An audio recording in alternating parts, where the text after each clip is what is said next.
నమస్తే, నా పేరు రమేష్ కడారి, హైకోర్టు అడ్వకేట్, హైదరాబాద్, తెలంగాణ. మన్మరాలికి తాత ఆస్తిలో వాటా వస్తుందా?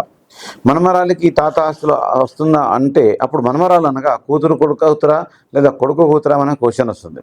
సో కొడుకు కూతురు అయినా కూతురు కూతురు అయినా తాత ఆస్తిలో మన్మరాలికి వాటా రావాలి అంటే ఫస్ట్ కొడుకు వాటా రావాలి, అలాగే కూతురుకు వాటా రావాలి. సో కానీ కూతురు వాటాలో మాత్రమే కూతురుకి వాటా వస్తుంది, కానీ డైరెక్ట్గా తాత నుంచి మనవరాలకి ఆస్తి అనేది ఉండదు.